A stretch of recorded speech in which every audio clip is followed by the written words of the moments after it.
ಮತ್ತೆ ಈ ಲೋಕಸಭಾ ಕ್ಷೇತ್ರದಲ್ಲಿ ನಾನು ಕೂಡ ಒಬ್ಬ ಆಕಾಂಕ್ಷಿಯಾಗಿದ್ದೀನಿ. ಅದ್ರ ಕಡೆಯಿಂದ ನಮ್ಮೆಲ್ಲ ಪತ್ರಕರ್ತರು ಬಂದವರು ಮತ್ತೆ ನಮ್ಮೆಲ್ಲ ಮೀಡಿಯಾ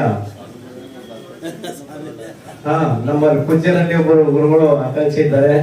ಬಹಳಷ್ಟು ಜನ ಇದ್ದಾರೆ. ಎಷ್ಟು ಜನ ನಮ್ಮ ಭಾರತೀಯ ಜನತಾ ಪಕ್ಷದಲ್ಲಿ ಸಾಮಾನ್ಯ ಕಾರ್ಯಕರ್ತರಿಗೆ ಟಿಕೆಟ್ ಕೇಳುವಂತ ಹಕ್ಕಿದೆ.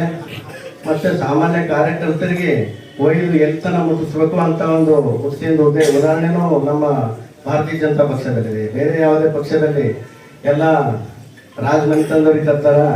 ನಮ್ಮ ಭಾರತೀಯ ಜನತಾ ಪಕ್ಷ ಒಂದೇ ಒಂದು ಪಕ್ಷ ಹೆಂಗಿದೆ, ಕಾರ್ಯಕರ್ತರನ್ನು ಗುರುತಿಸಿ ಬೆಳೆಸೋದು ಮತ್ತು ಕಾರ್ಯಕರ್ತರಿಗೆ ಮುಕ್ತ ಅವಕಾಶ ಎಲ್ಲರಿಗೂ ಕೇಳಲಿಕ್ಕೆ ಅವಕಾಶ ಇದೆ.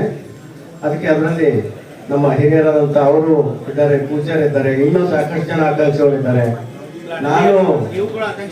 ನಾನು ಆಕಾಂಕ್ಷಿಯಾಗಿದ್ದೇನೆ ಅಂತ ಹೇಳೀನಿ. ಈಗ ಆಕಾಂಕ್ಷಿಯಾಗಿದ್ದೀನಿ. ನಾನು ಎಲ್ಲರನ್ನು ಭೇಟಿಯಾಗಿ ಬಂದೀನಿ.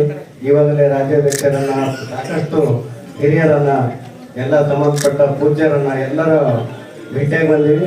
ಮತ್ತು ಯಾವುದೇ ಕಂಡೀಷನ್ನಲ್ಲಿ 100% ನಾವು ಇಷ್ಟ ಜನರಲ್ಲಿ ಆಕಾಂಕ್ಷಿ ಎಲ್ಲರೂ ಇದ್ದೀವಿ. ಒಳ್ಳೇದಾಗ್ತದೆ ಮುಂದೆ ಬರೋದು. ಯಾಕಂದ್ರೆ ಯಾರೋ ಒಳ್ಳೆಯವರು ಬರಬೇಕು, ಒಳ್ಳೆಯವರು ಸಜ್ಜನರು ಬರಬೇಕು ಅಂತ ಒಂದು ಇದು ಇದೆ.